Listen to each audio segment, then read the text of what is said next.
Good morning বন্ধুরা, কেমন আছো তোমরা? আশা করছি ভালো আছো, সুস্থ আছো। চুমকি হাজরা ব্লগ চ্যানেলে তোমাদের সবাইকে স্বাগত। আর আমিও ভালো আছি। সকাল থেকে ঝমঝমিয়ে বৃষ্টি হচ্ছে, আর এদিকে আমাদের সকাল থেকে খাওয়ার তোড়জোড়ও শুরু হয়ে গেছে।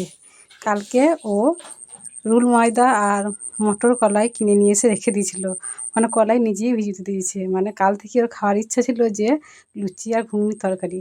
তো আমি আর কি করে দিচ্ছিলাম না, ও অম্বলের ভয়ে, এইসব খেয়ে তো অম্বল হয় বেশি, তো সেই জন্য আর কি করছিলাম না। মানে এইসব খেয়ে তো মানে লোভনীয় খাবার, মানে মুখের সাথে খাওয়া হয়, কিন্তু খেয়ে তো সেই শরীর খারাপ, সেই জন্য আমি আর করতে চাইছিলাম না।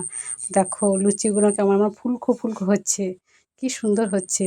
আর অল্প করেই করছি, বেশি বেশি করেছি নষ্ট হয়, খেতে চায় না, তখন আবার কাককে কুকুরকে ডেকে ডেকে খাওয়ানো হয়।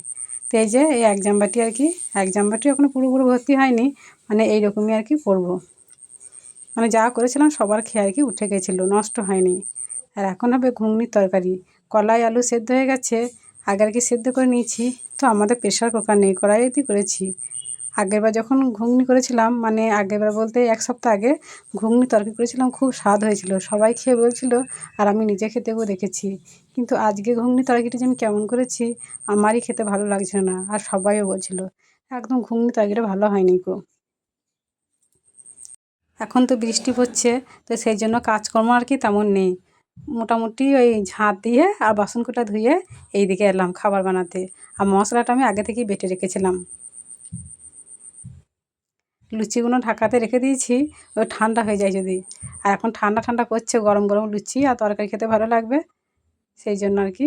তো মশলাটা আমার পাক করা হয়ে গেছে, এবার দিয়ে দিচ্ছি কলাই আর আলু সেদ্ধ করে আর কি জল ঝরাতে দিয়েছিলাম।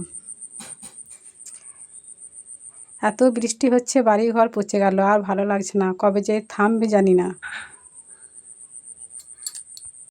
বাদলা দিনে কি হয় বলো তো, খাওয়া দাওয়াটা খুব তাড়াতাড়ি হয়ে যায়, আর ঝলমলে ওয়েদারে খাওয়া দাওয়াটা একটু লেটই হয়ে যায়। এই খাচ্ছি খাচ্ছি খাবো খাবো করে অনেকটা সময় কেটে যায় ভাবি। তো ওপর থেকে কটা চিনি দিলাম ছিটিয়ে, আর সানরাইজ মশলাটা দেবো কি না তাই জিজ্ঞেস করছি। তো বললো হ্যাঁ দাও, কিন্তু কী লাভ হলো, এত পরিপাটি করে রান্না করো, আমার স্বাদ লাগেনি। খাবারগুলো ঘরে রেখে দিয়ে এখন এলাম বিচ্ছুরামটাকে খেতে দিতে। খুব চিৎকার করছিল অনেকক্ষণ ধরে, ওরও যে ভীষণ কষ্ট হচ্ছে এই জলে বাদলে, না পাচ্ছে একটু বেরোতে, না পাচ্ছে একটু চড়ে খুঁটে খেতে, মানে এমনটাই। আমাদের যেমন কষ্ট হচ্ছে সব সময় ঘরবন্দি থাকতে ভালো লাগছে না, তেমনি ওকেও তো সব সময় বেঁধে রাখা হচ্ছে। তো সব সময় বেঁধে রাখতে পারছি না, বিকেলে দিকে এত চিৎকার করছে, তো বাধ্য হয়ে আর কি খুলে দিচ্ছি। তো আমার স্নান হয়ে গেছে, আর এখন ঠাকুরকে ধুনো দেখাইছি।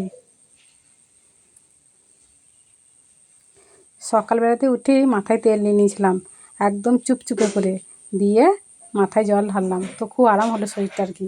আর সবার খাওয়া হয়ে গেছে, লাস্টে আমি খেয়ে বাসনগুলো ধুয়ে নিচ্ছি। আর একটু হলো বৃষ্টিটা একটু ছেড়েছে, তো সেই জন্য আর কি বসে বসে বাসনগুলো ধোয়া হচ্ছে। আর তা না হলে, বৃষ্টি হলে আমি কিন্তু আর বাসন ধুতাম না, কেননা স্নানের পর কি আর ভিজতে ভালো লাগে, আর জামা কাপড় তো শুকোইছে না, বিশাল কষ্ট হচ্ছে।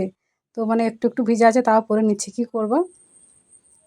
বাসনগুলো ধোয়া হয়ে গেল, এখন বোতলে জল ভরে নিচ্ছি। আর আমাদের দুয়ারে এত কাদা হয়েছে যে হেঁটে যাওয়া যাচ্ছে না, উঠোন পিড়ে একদম কাদায় ভর্তি হয়ে যাচ্ছে।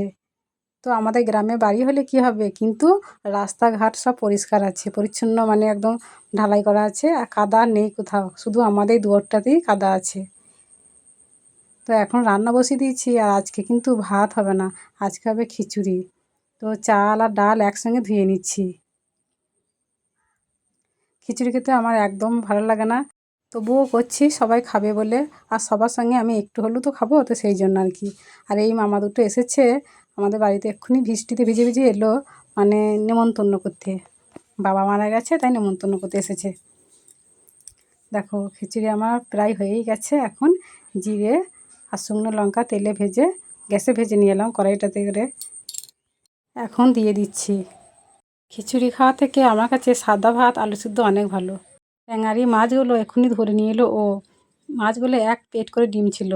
সব শেষে আমি খেতে বসেছি। তো যাই হোক বন্ধুরা, আজকের ভিডিওটা এই পর্যন্তই, দেখা হচ্ছে আগামী পর্বে। সবাই সুস্থ থাকো, ভালো থাকো, টাটা।